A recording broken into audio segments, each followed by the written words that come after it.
Welcome into the Midseason Power Rankings review. We're going to again get to our guests now before we get into the show itself. Good day, guests. It is time for the hubris. I hope everyone is prepared. Maybe 24 hours late, but we're still here, and there's still hubris to be had.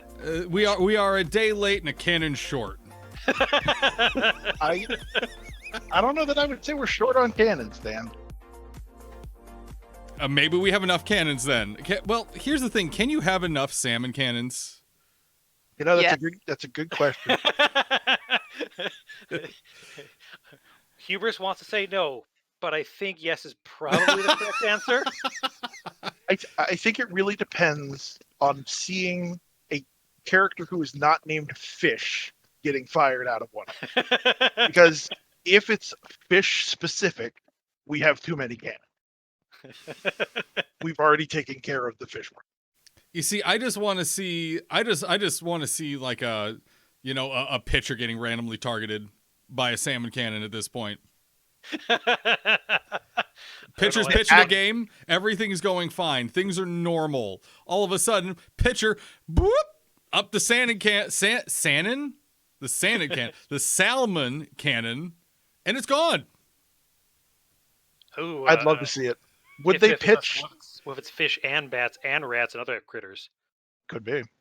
It does say bats. There's been enough rat discourse. There's been enough rat course this season. Let's get into the episode itself here. Of course, the usual co-host and the individual actually does a lot of the work behind the scenes prepping for the show. Luckey, how are you today?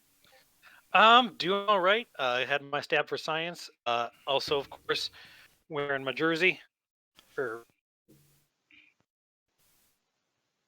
Gotta make sure, the question was asked, where's BNN? So feel like it's good to rep a certain team. Yes. We all are asking, where is BNN? Are we BNN? Is BNN not us? I don't know. Where is the bean? I mean, if you're from Chicago, you know exactly where it is, but I think that's a whole different thing. Good point. Next guest, JD, possible distant relative of a Townsend. Good day. Hi, I'm Jade. I am not at all related to Mike Townsend. I have no idea what you're talking about. Okay. Pure coincidence. Do we believe in coincidence here? I don't know. I'm skeptical, but we will move on. What team do you cover? Now that we're trying to get more specific team coverage in, so tell us about the team you cover. Yeah, I cover the Lovers. I've written a couple of recaps. Yeah. There we go. Now, before we move on to Panda, what brought you to the Lovers? What got you interested in Blaseball and the Lovers in the first place? Yeah. Well, my girlfriend got me into Blaseball, like back in season 4. Oh. And, yeah. Oh wow. And she's a tacos fan, but I don't know. She just kind of info dumped to me with a ton of Blaseball stuff, sent me a ton of fan art, and out of the fan art I saw, I just liked a lot of the Lovers character designs, so that's what I went with, and I've been there ever since. There we go. It's still California. Well, yeah. Is Unlimited LA is the Infinite Los Angeles in California still? Possibly. I imagine it's Schrodinger's LA. It's in California and not in California at the same time. I think it's in all places simultaneously. Yeah, like there's some parts of Los Angeles that are in California. There's some that aren't. I don't know. I need to confirm this, but Biff in chat is telling us that Marco Stink has just been fired out of a Salmon Canon as well. I have gone to the feed and I can confirm inning 1, Kansas City versus the Moist Talkers in Halifax. Inning 1 done over. Marco Stink caught up in the bind and was fired out of Canada with extreme pressure. Oh no. It's spreading. Oh no. As Stink is probably a pest, I guess. Oh well. You know what? That's Blaseball, baby, as they say. Introduce the fourth voice here on this in this discussion. Panda, good day. Tell us about yourself, the team that you cover. I go by Panda. Some people may know me as the Blorch Father, the creator of Blorch Course, which is something that we don't have time to go into. I cover the Hellmouth Sunbeams, and I've been with the team since season 6 was when I joined Blaseball. I heard about it through some friends from a Discord that I'm on, and was just immediately attracted to the concept of a team from a Hellmouth, and have never regretted that decision ever since. The tug is real. Stare into the sun. Stare into the sun. The tug pulled me to exactly where I needed to be. There you go. And it's been a blast. Now, my question to you is, as a Hellmouth Sunbeams fan, what is your favorite ship, and why is it with the flowers? That's putting me on the spot there, because we've got a lot of very strong ships. We've got sunflowers, we've got Helenials, we've got the Yellmouth, the Tiger Beams. The Tiger Beams are popular. The Tiger Beams. I don't think that I can pick one over the other. Everybody is both our rival and our anti-rival, and we hate everyone, but also we want to smooch them just a little bit. There you go. And I'm sure the lovers over there are like, you know what? We'd like to have a conversation. Yeah, no, absolutely. Now then, we have plenty to go over. Luckey, go ahead and let's just take a moment and have you tell us about all of our topics for tonight. All right, so what we've got lined up for the show, we'll see if we can get to all of them tonight. There's some robust discussion to be had. To start off, might as well start off with the team that went 9-0 to start the season, the Chicago Firefighters. Time to look to see at the place that we'll all be from. They came out of the gate fast. What did they do to get there? Can they keep it up? From there, we should look at the team that was ranked at number 1 in the power rankings, which is the Dallas Stakes. A lot of years, they've been just that close to getting into the postseason. This year, they are taking the league by storm. So the question, I think, is how deep can they go? Can anyone beat them? From there, I think we'll want to take a look at the low divisions. We've got some big struggles going on for the top of both the Wild Low and the Mild Low. We've got the Worms looking to get in without needing to get the wild card. We've got the Tacos resurgent. The Spies had middling. Over in the mild side, we've got the Breath Mints and the Moist Talkers battling it out. And from there, once we've covered the league and the rankings, there's tons we can talk about with renovations, who bought what and why people maybe didn't buy as much to save votes for certain blessings, as well as e-density concerns. We obviously got Sweetener and Salmon Cannons, which we've already been talking about, and anything else that kind of comes up throughout the course of the show. I'm sure a lot of people are very curious about, why all of a sudden are Salmon Cannons the thing projecting people elsewhere? Why? Yeah. What is that? What is the connection beyond the humor involved? I mean, when someone says that, I keep laughing, even though I'm like, oh no, I don't know that I want sending people elsewhere. We just got through all of the flooding, sending everyone elsewhere, and we're still dealing with redactions. Oh my gosh. Yeah. And then I believe at least one team made a choice where I think this was Kansas City, decided that they wanted more incinerations. I wouldn't say that the team necessarily decided that, but it is a very interesting thing to talk about. From what I'm aware of, from what representatives have said in the main court, it was very sudden. Right at the end, like a couple of minutes before, like some 4 million coins got pumped into Solar Eclipse. And it seems to me like you've probably got a very small group of very loyal death mints there that they're ride or die on the meme, and in some ways you have to appreciate that. It definitely fits in with the death mints meme. The feel like one of those where, like, if someone's gonna have birdhouses or birds plus or any number of things you see, like the reverb weather and. Sure. But okay, yeah, solar eclipse. Sure. Okay. Yeah, sure. Let's focus the sun even more on the players so they can get blasted away to eternity. I mean, It's a we'll great idea. we'll see how it pans out for him in the coming seasons, but I'm personally glad that we don't have to play in the meadow very often. Feelings mutual, although we do see them at least a couple more times this season, I think. Anywho, let's get to the topics at hand. First off, the firefighters. Lucky you're the one wearing the jersey. All right. So yeah, the firefighters. Yeah, I was thinking about maybe only having guests that ranked the firefighters like above a certain level, but felt that wouldn't be fair. That there would be quite a bit of personal bias there.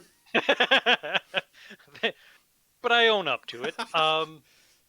No, I know Ileana, who's a regular guest here, also had them. In fact, was the only person who had them higher than I did.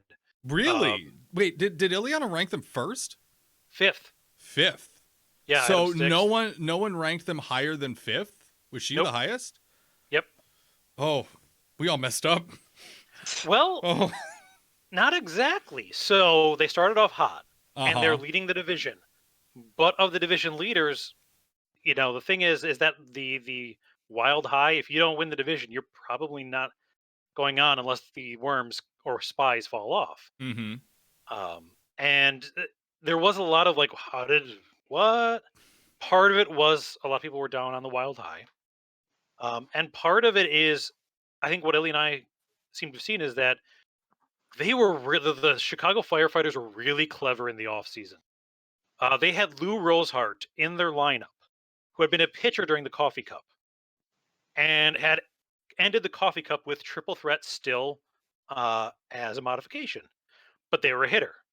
So that triple threat never went away. One of the new wills in this last offseason was to re-roll a mod.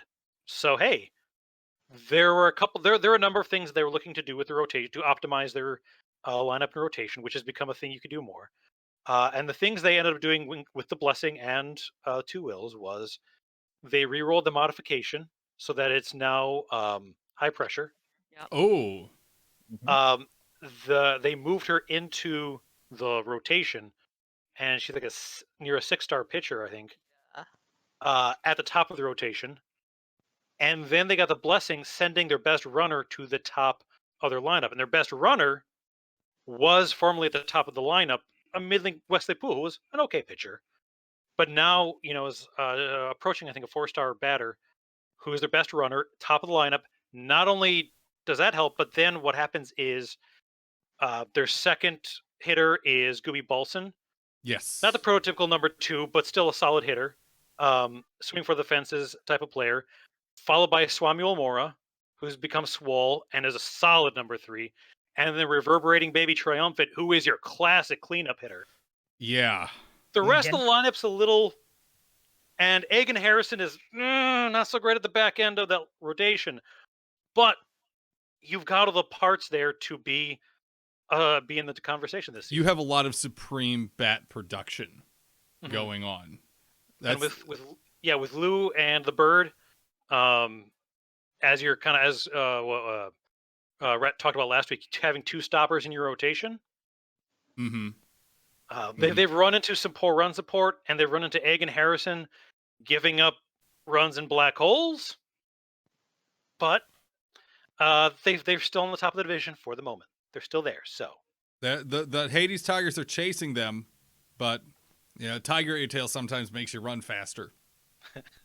Now, Panda, I'm going to go to you here. Having been covering the Wild Low side of things with the Sunbeams. We'll get to the Sunbeams here in a minute because it's a bit of a rough season for them. But having covered the Wild Low, looking at what the Tacos, the Spies, the Worms are up to moving into the latter parts of this season, what does the Wild Low have to offer to compete against a team like the Firefighters or the Tigers in this season? Well, Wild Low has that reputation of being great in the regular season and sort of crumbling as we beat other teams from other divisions in the finals. And a lot of that is the Sunbeams. We've been swept out of the quarterfinals 3-0 5 different times, I believe, of our 7 playoff appearances. But I really feel like even as good as the division is perceived, it's just been getting that much better around everybody. Everybody's been making amazing moves. Like the Worms have been getting steadily so much better. Their pitching has become amazing. And then to seg from their pitching, ironically, into pitching machine as a batter, they've got a great core of batters. They get good run support. They're a team that on any given day can probably beat any other team. They've taken all of the extra wills that they've gotten. They've taken their bottom dweller and they've really put it to good use. They had a little bit of a misstep in that last election where they both jettisoned and buffed a pitcher whose name escapes me at the moment, whoever they sent to the Crabs. Luis Acevedo. Yeah, Luis. And that was a little bit of a misstep, but I mean, at this point, soil's good, the Worms are good. And I actually thought they'd be a little higher. I didn't think the Tacos were going to do as well this year. I don't think any of us thought that we would see the sheer production out of the Tacos because it's not like they have a 6 or 7 star just sitting in their lineup or rotation anywhere. The problem when dealing with the Tacos, in my opinion, there's no weak spot. There's no weakness to poke at and be like, well, we can get a couple games out of this, or that won't produce runs. When the lowest person in your lineup is a 3.2 star Greer Griffin, that's hard to say. It's so hard to say. When that's kind of the low point in your lineup, all of a sudden, I mean, the consistency is beautiful. It's a 6-player lineup. It's a 3-player rotation. Right. Honestly, go ahead. No, I was just going to say, every single thing that they do to improve any one of those players is magnified so much by how small the core is. You're going to have to see every one of those pitchers in a 3-game series. You're going to have to see every one of those batters every other inning. Yep. Yeah, honestly, with the Tacos, I think I ranked them I ranked them pretty high because previously their big weakness was their defense. They could get because before they had Val games, they could just score a lot, but their defense just wasn't great. Like their pitching just genuinely was not something to gawk at. But between last season infusing Yummy Elliott and then bouncing off of that and buffing Ivy, between those two, they and also of course shadowing Sexton Weaver, you just have such solid pitching, and even though they don't have Val games anymore, their offense is still solid enough where they can win games based on their now stronger defense. And I feel like that's kind of what's getting them to succeed, especially in a Wild Low that's so offensively stacked as always. Yeah. Is important. As a very good point to make. I would also request that everyone advocating for Rat Mason having a firearm of some kind. No, that's a terrible idea. Please don't. Rat Mason is scary enough as is. Give them a glove, which is basically an old flat iron. So. Now, moving on. Moving on. Stay focused, Daniel. Stay focused. Let's talk.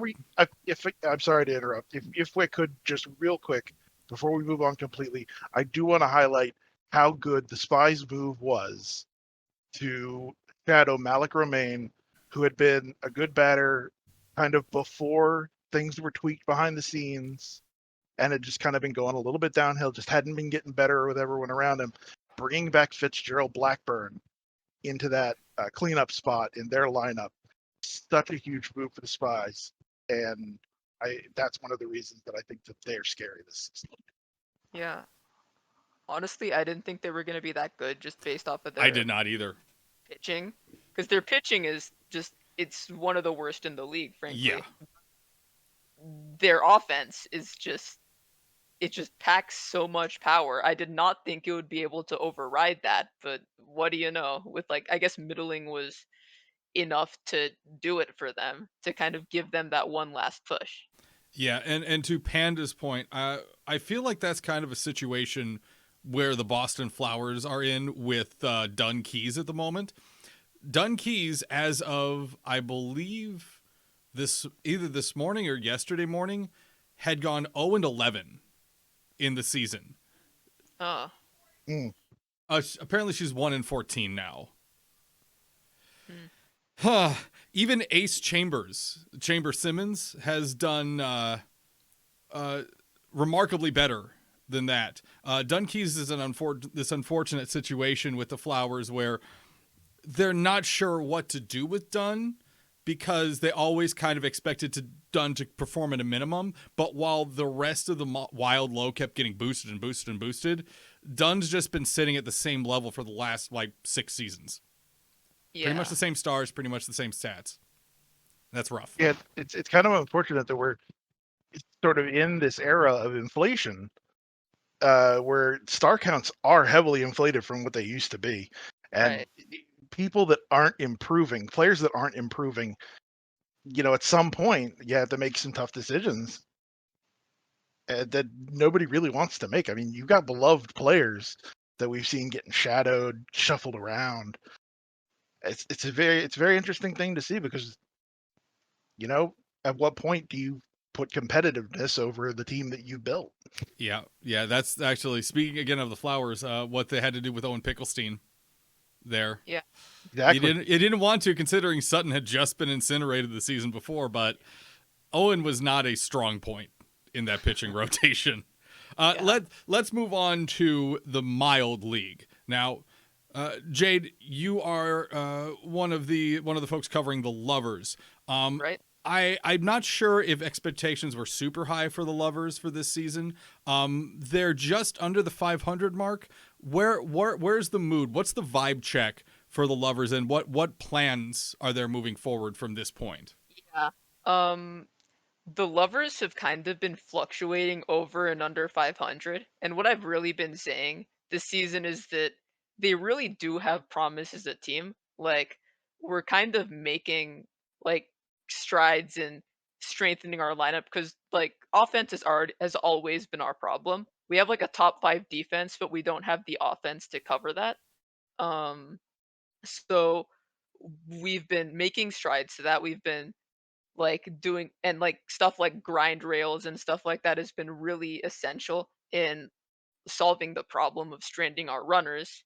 We just have really efficient, we're just really efficient all around, but what's kind of dragging us down is the fact that people keep stealing our players from us on just stupid windies. It's just Mhm. season after season, we just can't seem to have a season without one of our players just being gone. So the reason why we did well at all in, I think, season 14 was because of the fact that we had players stolen, but they were stolen in a way that was actually advantageous to us. Um, so I don't feel like the Lovers will be doing anything anytime soon, just because of the fact that while we do have some games where we pop off, there's also games where we just can't score. Like, there was one point this season that we got shut out 5 games in a row. We did not score a single run for 5 games. And especially with pitching being so good, there's been 3 spillovers this season. Pitching is better than it's ever been. You need to have a good offense to match that. And the Lovers just can't really seem to get that together, and that's kind of what's been holding us back.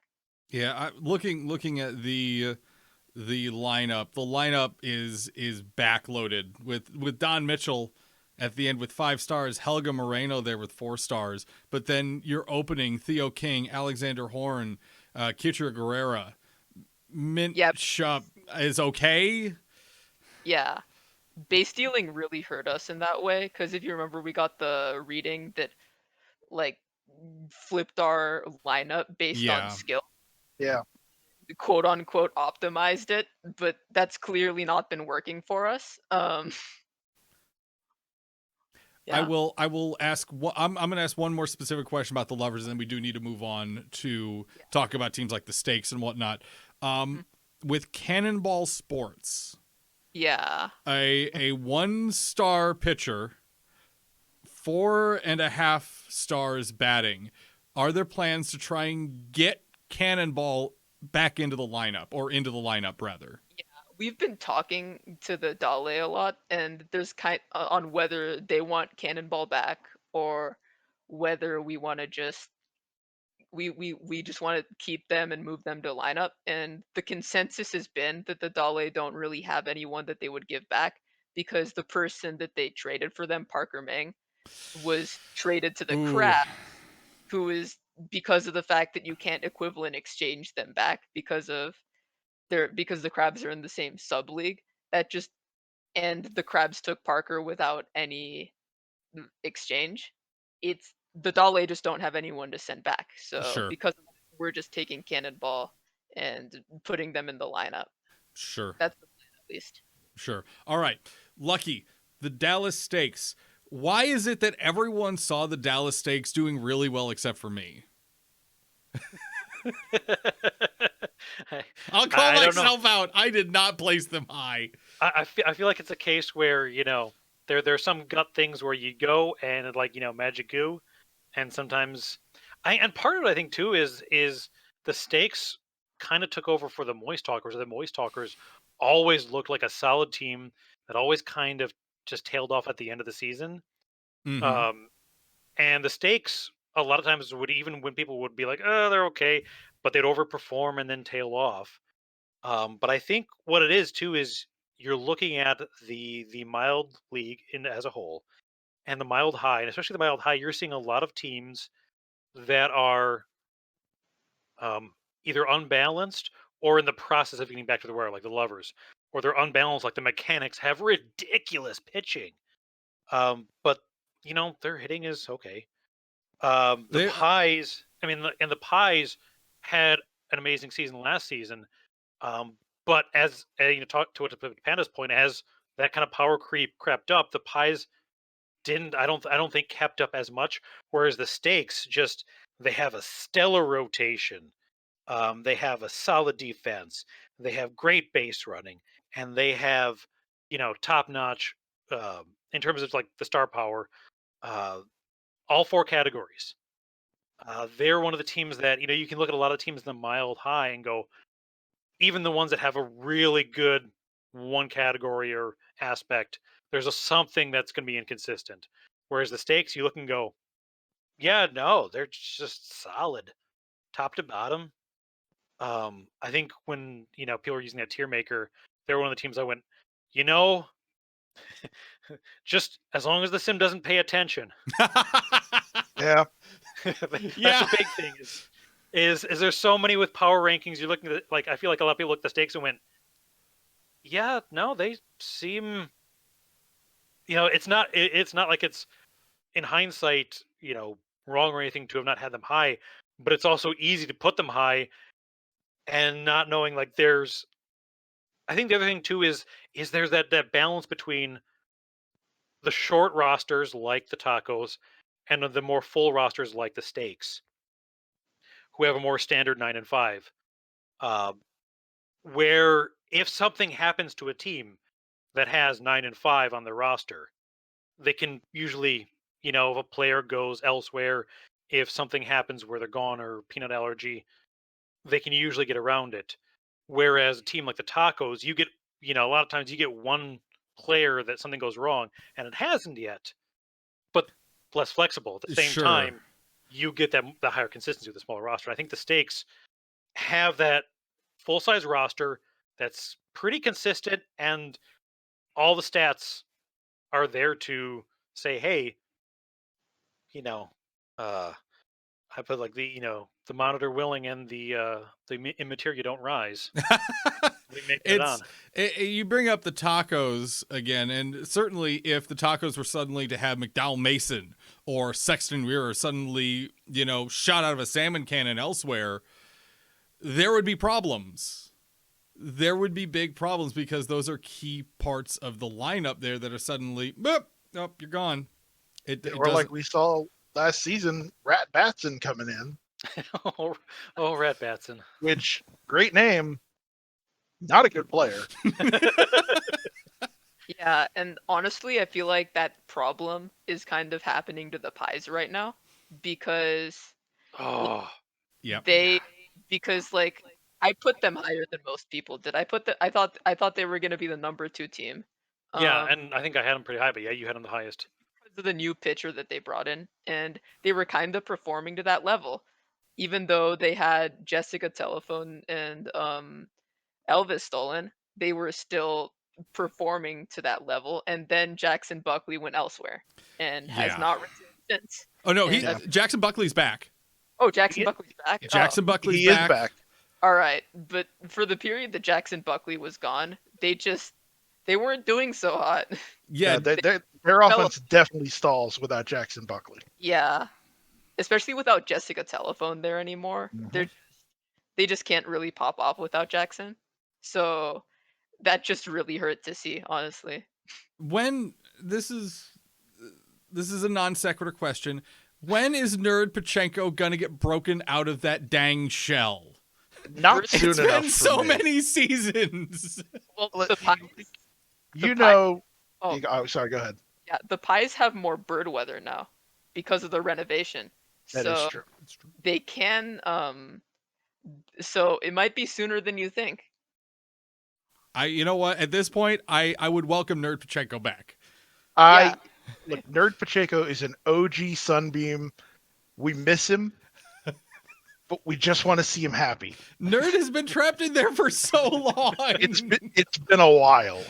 We're gonna. We just want him to be out and happy and doing good things. One weird tangent to that.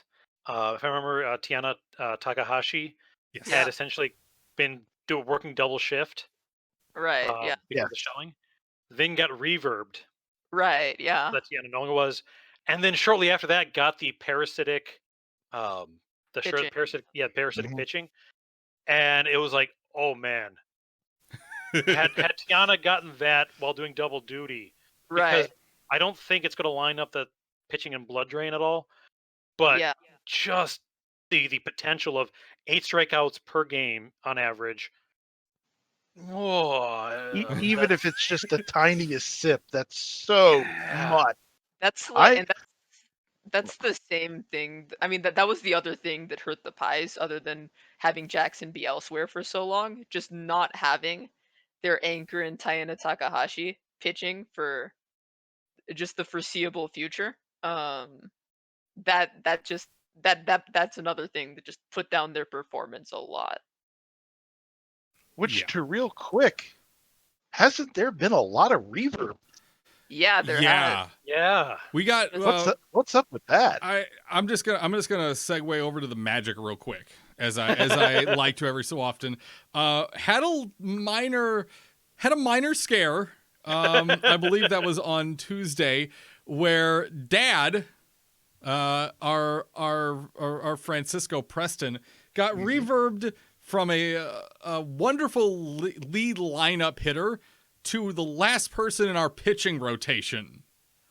And Logan Rodriguez, who I believe is probably one of the most picky pitchers in the ILB, unable to make up their mind as to whether they want to win games or not. Unable to. Is now our leadoff hitter with 2 stars batting. But yet I have seen him come through pretty big in several games. There are some times where Logan Rodriguez is like, I want to win this game. We are winning this game. That is not always the case. It's very interesting to see that one player on the Magic seeming to have that much control over whether they win or lose at their whim. Yeah. But Logan Rodriguez seems to be able to have that power. Sometimes, yeah. Unfortunately, he's in the lineup now. Yeah. Great. On top of that, we're still, like, at least those of us on the Magic, we're still trying to deal with, is Chorby okay? Yes. Chorby is okay. She's in the millennials' shadows. I hear she's been playing a lot of phone games. Yep. She found Big Green. Yes. So I think that she's having a good time there. Yeah, honestly, just we don't want her back until that instability is removed. Yeah. And the role player for Chorby and other flower magic folk have talked about this regularly. That needs to be removed before anything can happen. Yeah, and then because on top of that, like we talked about it earlier, the Breath Mint Stadium that has Eclipse now, and there's just been more Eclipse all around this season. Like we had like Moses Mason get incinerated, like what, day 1, day 2? Like, Day 2. That was day 2, yeah. So Eclipse has just been it's been a lot this season. So yeah, I definitely get Chorby, please stay out of the roster until you get rid of that. Yeah. So To make one last point about Reverb before we move off of Reverb, yes. I want to shout out the Atlanta Georges. They spent 3 seasons getting Flattery McKinley out of the rotation and into the lineup. They finally pulled off Plan Battery. There were battery emojis in everybody's name. And the sim, sometimes it just says no. And I don't know that I've felt bad for fan bases a lot of the time, but this is a special kind of hurt. Pitching was so good, I feel terrible. Yeah. Then there's also the Jazz Hands getting reverbed again. They got reverbed again. Oh, Yeah. Did they get reverbed twice? Yeah, they got reverbed twice. Yeah. Corpse pitching now. That's all I remember. The Breckenridge Jazz Hands lineup is shredded right now. Oh, it's a mess. Yeah. This is I don't think any of us saw the Jazz Hands doing incredibly well this season. Yeah, they're still rebuilding for sure. Yeah. I thought they would do better than this. Yeah, well, when you get that many, because when you look at their lineup and you see, Baby Doyle and Collins Mellon and Steph Weeks all at the bottom of the lineup. Mm-hmm. But it's like, at least Collins Mellon is no longer an alternate. Whatever which that I think means he's from here now? ? Yeah. Also, I hear that the Jazz Hands are planning on putting Collins Mellon on the mound, which I am very much excited for. Oh. Yes, 7.1 stars of pitching. Oh gosh. And Collins Mellon, that's going to be a problem for a lot of people in Wild High. Oh yeah, those Walker who? Those stats are like Collins Mellon does not have a weak stat. Oh yeah. No. Anywhere. But 7.1 stars pitching? Whoo. Oh, that's frightening. So in the hopes that we can actually cover most of our topics, let's talk just a little bit about the mild low, since we were still kind of in the mild league there. And then we're going to bounce back to the wild low, talk a little bit more specific about those teams. So Luckey, breath mints and moist talkers. What is going on? Why are these teams, especially with the breath mints? Breath mints are actually doing really well. And did anyone see that happening? I mean, they're doing well. They're starting to fall off. Like they've let the mechanics and the mild high catch them. But I mean, a lot of folks were pretty high in the breath mints. I think they're ranked number 8 overall. I didn't put them that high at all. I'm just going to say, I did put the breath mints 5th. Okay. Really? Okay. And almost entirely because of how much I respect the Uncle Plasma play. Yeah, that's fair. That is fair. Yep. I mean, at some point, Yeah. you just have to look at a fan base, and when they pulled that off, getting Uncle Plasma out of the Mills shadows or out of the Mills lineup when he was in their shadows for all of 30 minutes. That was impressive. Yeah, that was really smart. Kudos, honestly. I had to respect it. I probably should have put him about 8th, which is where they came in overall, but I had that 5th slot open, and I just felt like they were going to do good things with what they were doing. Well, and the thing is it's going to be curious to see how this end stretch comes through, because right now you have, the stakes are just above and beyond everyone. But then you have the Moist Talkers now starting to pull away. Like they hadn't. The Moist Talkers and the Breath Mints were just right there next to each other. The Moist Talkers haven't done badly this season at any Right. point. And I think that's part of it is that it didn't feel like the Moist Talkers would be as dominant in my mind. It felt like they were still strong, but they weren't as dominant as they had been in previous seasons. We also didn't know if Salmon was going to overtake flooding. We are going to see less flooding for less high pressure. And I still think like the Fridays got better. I think the Magic had a good shot at being, and the Magic are still within striking range of the playoffs. Mm-hmm. So I felt like that division was really going to be a big toss-up. But I thought Canada and Kansas City would probably. I think I had the Fridays higher than they are right now. But I actually had the Fridays at number 7. I thought they were going to do better this season than they are. I don't remember where I put the Fridays. I think a lot of what the Mild Low is struggling with personally, and Jade, I'm going to want your thoughts on this. What teams like the Moist Talkers front half of their lineup just continues to produce. Right. Always producing runs. The back half, Jesus, Coke, and later, it definitely struggles a little bit more. The Breath Mints aren't consistent run producers. They have a good, again, maybe front half of that lineup, but they have some really solid, really important weak points. Yellowstone Magic, since the loss of Chorby, has not been able to recover their bats, and they struggle a little bit with defense still. Pitching rotation, though, is stronger than ever. Absolutely scary with a now boosted Curry Alicia Keys at a full 6 stars of pitching. The same with the Fridays. The Fridays, their front half, they tend to struggle a little bit. I think Bates Bentley doesn't perform as well as those stars might say. Sutton, Dreamy, Spears, Taylor.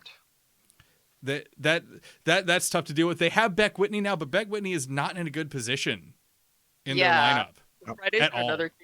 The Fridays are another case of getting reverb so that all of their good hitters are at the end of their lineup. Because the Fridays are an interesting team because their players are either average or just really, really good. So they're just insanely inconsistent with their batting and kind of have to rely on their pretty tanky defense to get them through things. And really that either works or it doesn't. And it's less effective now that they have their batters in less convenient positions. Yeah. So does the Mild Low have an opportunity to really make it to the finals? Do the Moist Talkers get another championship under their belt? The thing I see with this is that the Mild League as a whole it has strong players like the Stakes, but all in all, it's weaker than ever.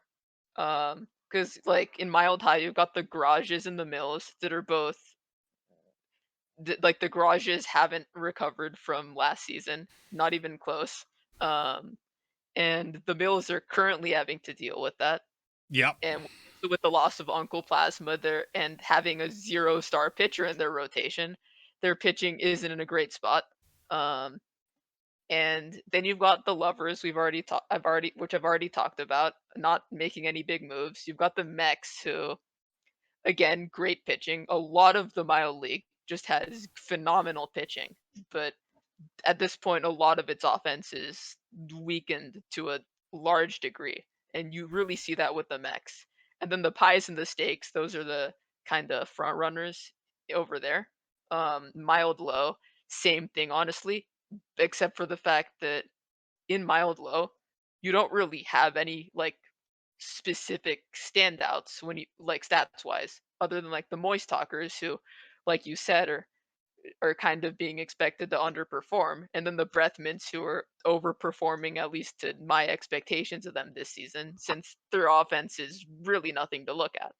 Um, but really, I feel like what's what's happening is because the mild league as a whole is weaker, which means that the teams that any team that has a slight edge is going to perform better.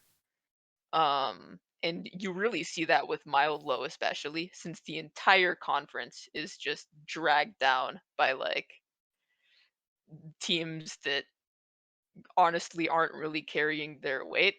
So the teams that do have an edge over them, since they're playing those teams more often, I feel like that's why we're seeing the Breath Mints and the Talkers still doing really well. Gotcha. Now, Panda, taking a look at the Wild Low here, Mhm. I will ask you, where are the Sunbeams right now, and what are your plans for next season, trying to move forward from the point that they're at right now? Well, we kind of got ourselves into a pretty interesting situation because in the last season, towards the end of the season, as soon as we saw um, Nagomi McDaniel and Alyssa Harrell get chomped in the playoffs, it became very clear to us that we could not let the same thing happen to our precious sunflower Nagomi Nava. Despite the fact that she's now almost a 6-star batter, she's got the highest divinity in the league. We shadowed her to protect her. And we knew that this was going to be a rough season without her. I don't think we knew it was going to be quite this rough. But we knew it was going to be rough. Now, I don't want to, necessarily tip our hand too far. And But- don't feel like you have to. Sure, absolutely. But I don't think that we currently plan to bring Nagomi out. Really? I think one of the things that we're looking at, we want to pick up those shadow blessings this season. Oh. And on top of that, maybe even move another one of our good players over there with her. Like, say, a Dudley Mueller. Oh. Wow. I Get guess some- oh, Get some buffs on Dudley, maybe, and then next season, whatever happens, happens. yeah, And then just after that, we bring him back.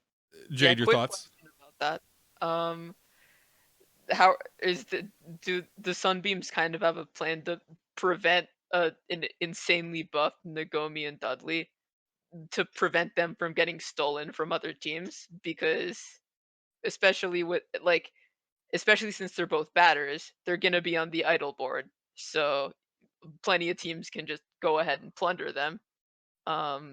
Is there kind of a way of retconning that? I think that is absolutely always a fear. And one of the things is, at some point, you have to have the good players. You have to let the good players be good. Dudley has been on the kind of the top of the batting average charts for 4 straight seasons. He was leading in hits. He's kind of gone down a little bit. He got chomped at the end of last season. So even with a little bit of a buff, I still don't think that he's going to be targeted at the same level as some of the, the Jessica Telephone and the Nagomi McDaniels of the world.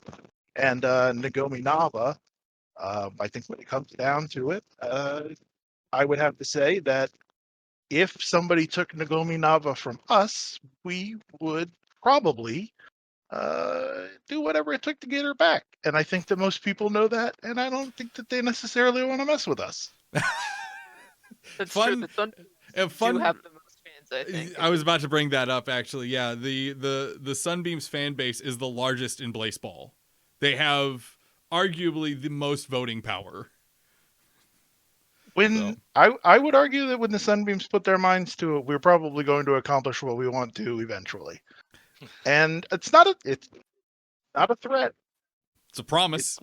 It's a promise. Nagomi Naba's home is the Hellmouth, and if someone decides that that's not true, we will correct.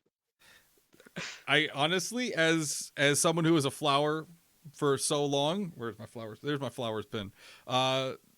That's just like saying Margarito is a flower, and I hope no one considers moving Margarito around. So I empathize. Yeah. But I do completely understand your point. Yes, it is. You do have to concern that because there is so much power with what we can do with our teams, with the wills. But there's a little bit of risk. But it's the kind of one of those things that you pull it off. Could be glorious. Now, looking to the rest of the Wild Low, because we are a little short on time here. Sure. Miami Dale. Yeah. That was an unfortunate turnaround. Yeah. Party time. Yeah. Now, one thing. Go ahead. No, I was just gonna say the Dale and us. I think we're gonna be in party time probably here in the next few hours. Ooh, soon. Yeah. Hashtag soon. Yeah. Okay. One thing that people didn't. I don't know how many people saw the Ohio Worms doing as well as they did, and Luckey, this will be a question for you. What are the Ohio Worms doing right, and do they naturally make it to the postseason? So I think one of the interesting things with the Worms is we did have a lot of people in the power rankings put them high. So the Worms ended up, if I'm reading this correctly, finished I think 5th in the power rankings overall. But they were a divisive team. We had a lot of people ranking them top 5, top 3. Joey T. Badger had them number 1. And then we had a lot of people. What? Yeah. Shadows correspondent, Joey T. Badger. I mean, Dreo you expect because Worms, but there were a lot of people who had them in the top 3. And then you had a lot of people who had them in the bottom half again. They were kind of a very divisive. Like, it's hard to say divisive because they're such a delightful team. Sure. But the where to rank them was very divisive. I had them, I think, top 6 if I remember correctly. I was pretty high on them. I was worried I didn't rank them high enough almost the way they came out of the gate. I was gonna say I know If Biff is on the chat and is tied in with the Worms and saying is like very good point is this is one of the first few seasons that someone didn't essentially sabotage or exchange or otherwise have the wills go in a way that went, wait a minute, why is over how, excuse me, where you have to have an investigation? I mean, there's gonna be an investigation. We're gonna get Uncle Plasma Liquid Friend. I'm gonna scramble now. But the thing is the Worms have been really good at essentially understanding that they are an expansion team. When we had Dreo on here, of like, all right, they had a better rebound season than they expected after that first bottom feeder. So even then, they had that internal question of whether or not they go for it or not, and then you had the sabotage, some of the sabotaging happening, as well as weird Wimdies. But they've generally had a really strong approach, and again, a lot of wills and a lot of blessings is going to be raffles, but they've had a pretty clear head of kind of what they can do. And it didn't hurt that they were in, the Wild Low division that got full buffs across the board, a few seasons back. So there's a number of things that they're doing right. The thing is, and I also think this is another case where a lot of teams in the Wild this season did not, basically kind of got a little bit better, where the Worms felt like got a lot better. Okay. They got a lot more consistent. Like I said, they didn't have weird, strange things. Okay, they had that one strange thing that happened, but it wasn't as debilitating as previous seasons. So I think that suddenly that they honestly probably should have been there a season before if they hadn't had those weird wills or plus as if Biff was just pointed out, yeah, that bottom feeder is pretty nice too. Yeah. Yep. So if you can get that bottom feeder to go, they seem pretty good at, like, with the exception of, like, because of a tiebreaker, they almost had 3 seasons of bottom feeder. They had 2. Uh, if you're that standard thing in bringing up material planes, non-L sports, so a lot of the strategy is if you aren't going to make the playoffs or even come close, just do what you can to get yourself in the best position. If that means finishing at the bottom and then springing to the top right after, Worms are pretty good at that.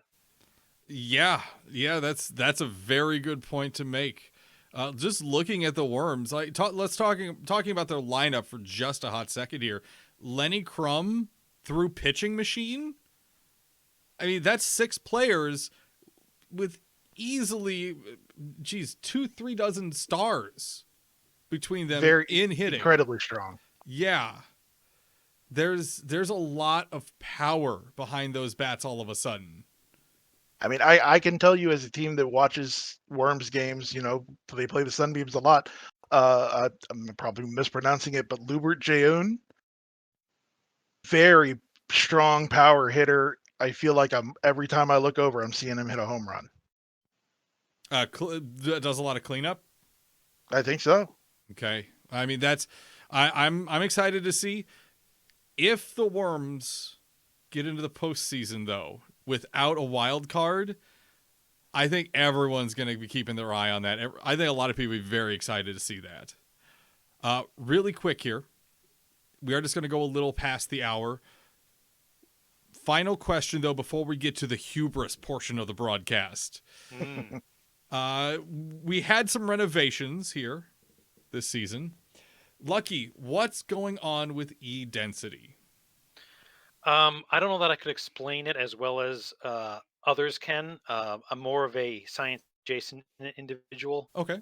Who gets to enjoy playing around with it and reading the paper coming from Sibber. But it was interesting to see. So, kind of to Panda's point, a lot of teams are having strategies. Sometimes they're playing close to the chest, and sometimes they're focused on the long game. You know what? Seasons can bounce so wildly, up and down, that playing the long game is a valid thing. Mm-hmm. And this season, I saw a lot of propaganda on Discord and Twitter of teams saying, "Hey, maybe don't get a renovation because it's an extra like 50 E density for every renovation you get." So specifically, if it's like a mods give you extra E density. I think it's grandiosity and fortification. If you increase those, increases your E density. So you had a number of teams publicly saying, "Hey, maybe save those for blessings," which is interesting because if you can see what you're probably voting for your stadium, you can form a strategy of your home games, which is about roughly half your games a season. You can enact a strategy. Blessings, however, can be huge, transform your team for a season and set you up to win in every game. But blessings are raffles. And like I saw the Firefighters and the Hades Tigers both saying, maybe don't buy an extra renovation because we want Fireblood. But the Tigers want Fireblood, the Firefighters want Fireblood. One of them is going to leave empty-handed. They're going to be dumping a lot of coins into that, and it's possible neither of them gets it. So it's one of those where it is interesting to see.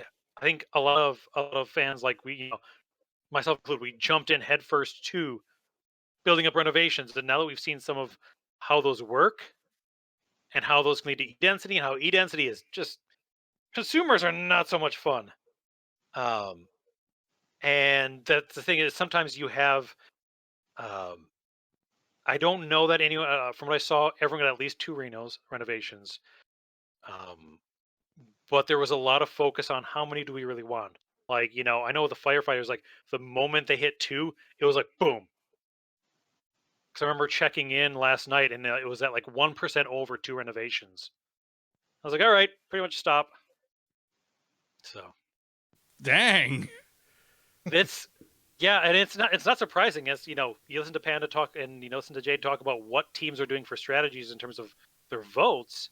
Same things I feel happening with stadiums. Like people are being, I don't want to say choose your consumers because that has a connotation, but because of consumers, they're choosing differently, and because of wanting to maybe get the bigger buffs from blessings or have wills go their way and have less chance for Wimdy. Hmm. It seems like there's more focus on a portfolio of strategy. Sure. Panda, really quick. Mirdini mentioning a couple things about what the beams did with renovations. Mentioning piling 10 million extra coins, but not getting much out of it. What happened with that? Well, interestingly enough, we really didn't do a lot of strategy this season related to renovations, and I think, and this is kind of one of the dangers of being one of the bigger fan bases, is that there's a lot that we can't coordinate. We managed to track a pretty decent amount of what our people put into our blessings and our renovations and our wills. But for example, as soon as we saw Sun 2 was in the list, we're going to have Sun 2. Every Sunbeam that isn't part of strategy planning is immediately going to slam all of their money on the Sun button. Yeah. We knew it was going to happen. So really, the only conversation we even had was, I mean, we're going to do Sweetener, or we're going to do Salmon Cannon, and we just kind of let it happen as it happened. And for some reason, people kept putting money into it, even though we were telling them not to. But then again, we don't know if those are people who just, again, logged in, saw the word sun, and slapped down another 100,000 or something. So it's a little frustrating to see that, take over.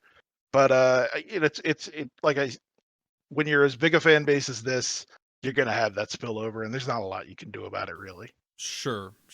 Jade, what have your observations been with renovations and E-density over the last couple days here? Yeah, like personally with the lovers, we've been very, very mindful about E-density because of how our underperformance lately has kind of benefited us. Because if you remember, by the end of last season, every team had the dot by the end of the season, but the lovers were the last team to get that dot. And so far, in all of the time that consumers and levels have been around, the lovers haven't suffered from a single consumer attack. Oh, So none? yeah, none, not one. Wow. So we've Nice. been we've been really mindful about e-density. Um and this season we kind of didn't do that. And like we talked about ballpark cleanup for a little bit and then kind of forgot about it and went for renos. Oh, So it's a bit worrying, and I and but with the lovers, it's still not too much of a concern. But with other teams that shoot up the E density ladder really quickly, um, I feel like that's a lot more of a concern. And I didn't see that many teams get ballpark cleanup. I did not see that many teams take that opportunity. And I feel like for a lot of them, that's gonna bite them later. Because we don't know when the next time, if there is a next time, the ballpark cleanup is going to be available. So that's a good point. this, Yeah, I know. I noticed one team specifically. I was checking to see if they did ball cleanup, and they did. That'd be the Crabs. yeah, and that was definitely a really good move from the Crabs, because the Crabs are usually one of the first teams to get up there. But honestly, I feel like more teams should have gone for ballpark cleanup, and that might be something that we see the after effects and consequences of later on. I'm very curious if the Magic ended up going for ballpark cleanup, because there were questions brought up with the throw it again issues and the amount of fouling the foul balls have fouled up the ballpark with. Mm-hmm. I don't know. I don't know if that was brought up at all. I'm not part of those conversations, so I do not know if that was a concern or if we ended up cleaning up our ballpark. But Yeah, but the Magic definitely did not do ballpark cleanup.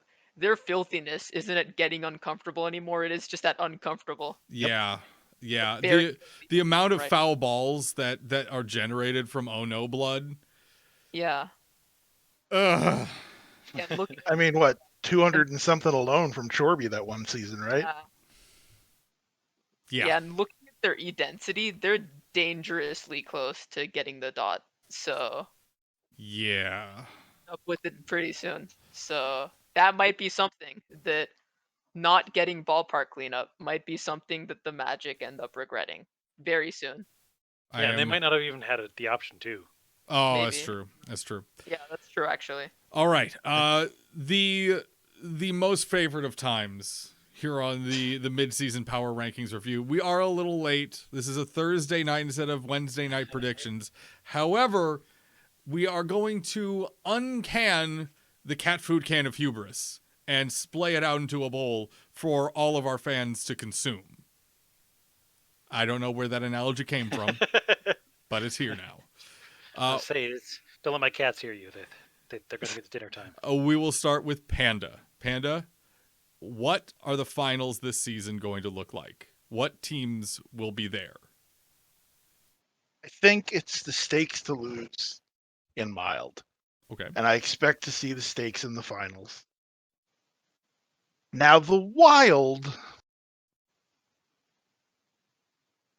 I gotta go with the worms. Oh, really? I think that the worms. I think that as we come into the end of the season, I think that something's going to happen to the tacos because again they have that short roster, and if something happens, it's going to be bad for them. Okay. And I think that we got the spies coming down off of their middling, and I don't think that the firefighters necessarily have the consistency to make it to the finals. So I'm saying worms versus steaks. Steaks take it. Okay. That is one. That's one dose of hubris. Jade, give us some more hubris. Okay, so I do agree with Panda. I do think that it's going to be a stakes finals. I feel like the only team that can really compete with them to get to the finals is the Breath Mints actually. Like looking at their like records against and matchups against specific teams, they have positive matchups against so many teams. They just like they blow the pies out of the water a lot of games. And you'd think that that would be their main rival, but they do have kind of clashing play styles with the mints that might be a challenge to them, but I feel like the stakes are still a cut above in the end, and I feel like God. Where's Joey to take a comedy point away? No, all comedy points given.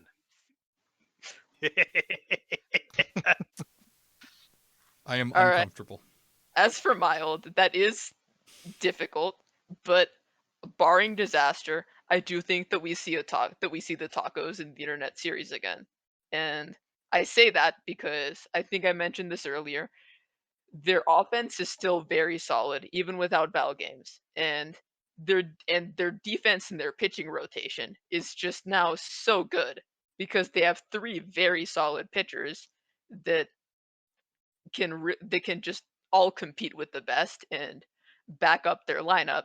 And yeah, when it comes to Wild, the Worms will if the Worms make the playoffs, they would be a difficult matchup for them.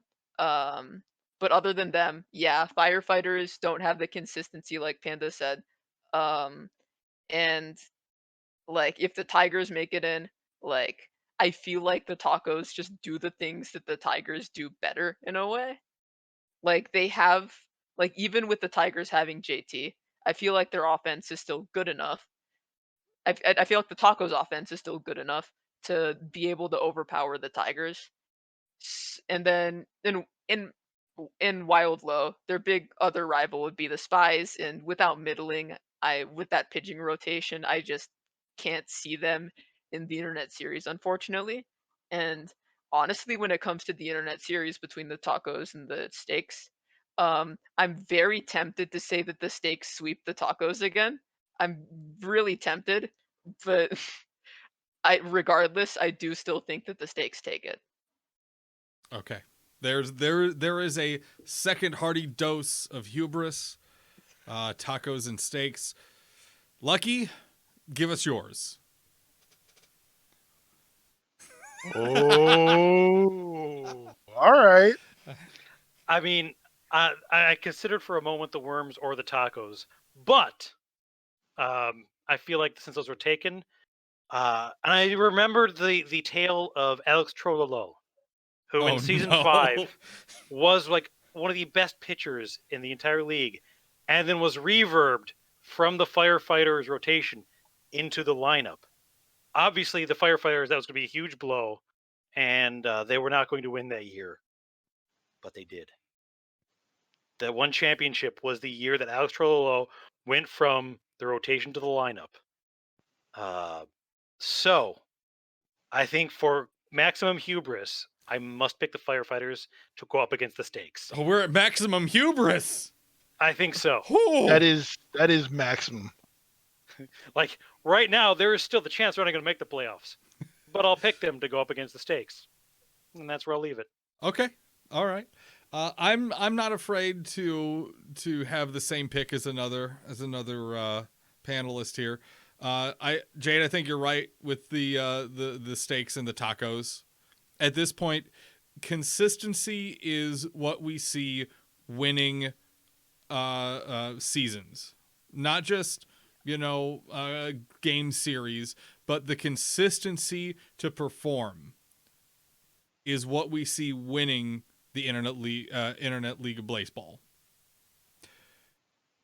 I think it's Dallas Steaks and Tacos in the finals. I think the Moist Talkers give the Dallas Steaks a serious run for their money, and the Ohio Worms surprise us. But in the end, it is consistency and small ball that will always win championships. So I will say tacos and steaks. And honestly, I don't care what team wins because steak tacos are delicious. And I will also leave it at that. I can't argue with that. that is solid logic. You know what? That's just a fact. Yeah, that's absolutely correct. When it's steak tacos, you know who wins? All of us. We do. Everyone Yes. does. Now, coming up for next season, since we are recording this on a Thursday, I will say I am excited to see what the Mills do to turn this one around, because they raced to party time. Congratulations to the Mills on that. I hope that they can work a plan moving forward to build their lineup and their pitching rotation back. It is going to be tough. It's going to be a tough fight. Obviously, I really want to see what not just Yellowstone does to buff back up their either the defense or their bats, because they definitely need more bat production, more strong batters in their lineup in general, because the lineup's getting a little short. And then the Hawaii Fridays. I want to see what the Hawaii Fridays have moving into next season. I'm very curious about what they're going to do to reorganize their lineup and rotation, because that thing's been thrown into a blender, and it's unfortunate. Ohio Worms, core mechanics. It's going to be fun. Even seeing them start to poke at the postseason, I think it's going to be good times. Even the Georgia's doing a little bit better this season. That's true. That's true. They're closing. They closed in on that 500 mark. All three expansion teams, obviously minus the Crabs, are sitting at third in their respective leagues. Oh, you're right. Oh, I didn't even notice that. Oh, that's cool. That's a fun thing. Yeah. Okay. Let's go ahead and close things out here. Jade, you first. Where can people find you on the internet, and tell us more about what kind of lovers content you produce? Okay, so the main way to reach me would be on Twitter. I'm at Notacredit, Notacredit. I go full-fledged with the bit, but, when it comes with, like, main lovers content I do, I just write, I tweet about them a lot, and I also just I've recently just been the one to write recaps for the lovers and, power rankings, blurb, stuff like that. Um, I might expand a little bit from there, either just love between lovers content or just content in general, but Mhm. as of now, that's what I'm doing. All right. Panda, where can people find you and your content that you produce about the Sunbeams? Oh, for the most part, you can find me on the main cord. I'm generally Panda. You'll see a sun in my nickname. You'll probably see some other mention of the Blorch Father, which again we're not going to go into here. Fair enough. I haven't produced as much content as I was hoping to up to this point. I do want to start writing some retrospectives on the beams, especially on our path through the discipline era, leading up to season 11, which everybody else seems to want to pretend never happened, but we had a blast. We had such a good time. Yeah, you Uh, did. And I want to talk about it, and I intend to write that for BNN. But I'm gonna try to stay involved in the power rankings. Maybe keep writing the blurbs there. But other than that, I'm just around, and people can find me and come up to me and tell me how great I am. There we go. All right. Lucky, yourself, Uh, your adventures. You can find me in the BNN Discord, but primarily you'll find me on Twitter at Haskins_Lucky, or tweeting from the Blaseball Prospectus account on weekday mornings at Blaseball Pro, and then occasionally writing strange stuff for the BNN website. And you've been very active on the Prospectus Twitter this season. Yeah, it's been one of those where we've Ace and I like the kind of duality we have of our styles. Mm-hmm. So, but we play off each other rather well, and yeah, we also do whenever someone needs to cover for the other, or if someone's running late, it's just kind of catching the feed. I mean, the feed, like being able to utilize all the stuff that Cyber puts out, like the line scores, the renovations, reblays, all the stuff that Cyber does is just allows folks like me to essentially create all the stuff I do on Twitter. There we go. There we go. And as for myself, I'm Dan. I broadcast Blaseball content here on Glamesh for the Yellowstone Magic, as well as sometimes the postseason for non-Yellowstone content. But as it stands, this is where I produce all my Blaseball stuff, glamesh.tv/Dan. Also, you can find me on YouTube, youtube.com/livinginthepast. You can find the BNN YouTube at youtube.com/Blaseball News. There's actually there's a question mark there because I'm not 100% on the specific. Blaseball.news. Blaseball.news. That is where you can find everything BNN. There you go. That's easier. In addition, you can find me on Twitter, twitter.com/Leto, Leto. I do tweet some Yellowstone Magic stuff on there, Blaseball stuff, sometimes some Flowers, some Boston Flowers content, and a host of tons and tons of other things. At least 60% of that's food, just to prepare you. That's fair. In addition, Sounds about right. if you enjoy the content that I produce, whether here, YouTube, or the work I do for BNN, consider hitting up my Ko-fi, kofi.com/broadcastdan. With that being said, we bring a day late and a cannon short to a close here on the Midseason Power Rankings review. Thank you, and good hubris.